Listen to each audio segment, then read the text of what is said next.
Tollywood young hero Vishwak Sen ఇంట ఈరోజు ఉదయం భారీ దొంగతనం జరిగినట్టు సమాచారం.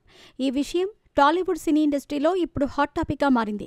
హైదరాబాద్ ఫిల్మ్ నగర్లో ఉన్న నివాసంలోకి ఆదివారం తెల్లవారుజామున ఒక దుండగుడు చొరబడ్డాడట. చేతికందిన సొత్తు దోచుకొని పరారైనట్టు సమాచారం.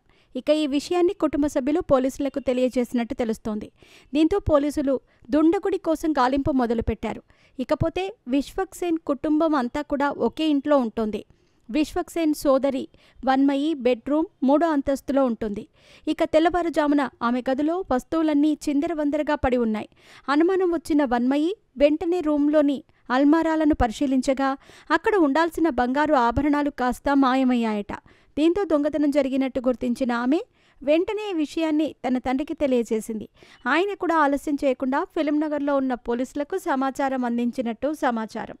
ఇకపోతే ఘటనా స్థలానికి చేరుకున్న పోలీసులు క్లూస్ టీమ్ సహాయంతో ప్రాథమిక ఆధారాలు, వేలిముద్రలు కూడా సేకరించారు.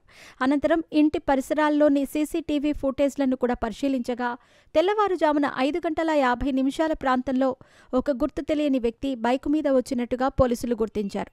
సదరు వ్యక్తి ఇంటి గేటు తీసుకుని డైరెక్ట్గా 3వ అంతస్తుకు వెళ్లాడని, వెనుక డోర్ నుంచి వన్మయి బెడ్రూంలోకి వెళ్లి అల్మారాలో నుంచి బంగారు ఆభరణాలు చోరీ చేసినట్టు పోలీసులు గుర్తించారు. ఈ దొంగతనం కేవలం 20 నిమిషాల్లోనే జరిగినట్టు పోలీసులు కూడా చెబుతున్నారు. ఇక్కడ ఆశ్చర్యం ఏంటంటే ఒక వ్యక్తి ధైర్యంగా గేటు తీసుకుని నేరుగా 3వ అంతస్తుకు వెళ్లటం, దర్జాగా మళ్లీ బయటకు వెళ్లిపోవటం చూస్తూ ఉంటే ఇదెవరో తెలిసిన వారు ఈ పని చేసి ఉంటారని అందరూ భావిస్తున్నారు. లేదా ఈ పరిసరాలను బాగా పరిశీలించిన వారే ఇలా దొంగతనం చేసే ఆస్కారం ఉందని కూడా కామెంట్లు చేస్తూ ఉండటం గమనార్హం. మరి ఎవరు ఈ దొంగతనం చేశారో తెలియదు, కానీ త్వరలోనే ఈ దొంగలను పట్టుకుంటామని పోలీసులు కూడా తెలిపారు. ఇకపోతే ఈ చోరీలో విలువైన 2 డైమండ్ రింగులు పోయినట్టు తెలుస్తోంది. ఈ చోరీకి గురైన ఆభరణాల విలువ సుమారుగా 2.2 లక్షలుంటుందని ఆ ఫిర్యాదులో విశ్వక్ సేన్ కుటుంబ సభ్యులు పేర్కొన్నారు. మొత్తానికైతే 2 డైమండ్ ఉంగరాలు చోరీకి గురికావటంతో అటు ఫిల్మ్ సర్కిల్స్ వారు కూడా అప్రమత్తమవుతున్నారు. ఇంత పగడ్బందీగా ఉన్నా కూడా నేరుగా దొంగలు ఇలా దొంగతనం చేయటంపై పలువురు విమర్శలు గుప్పిస్తున్నారు. మరి దీనిపై హీరో విశ్వక్ సేన్ ఏ విధంగా స్పందిస్తారో చూడాలి.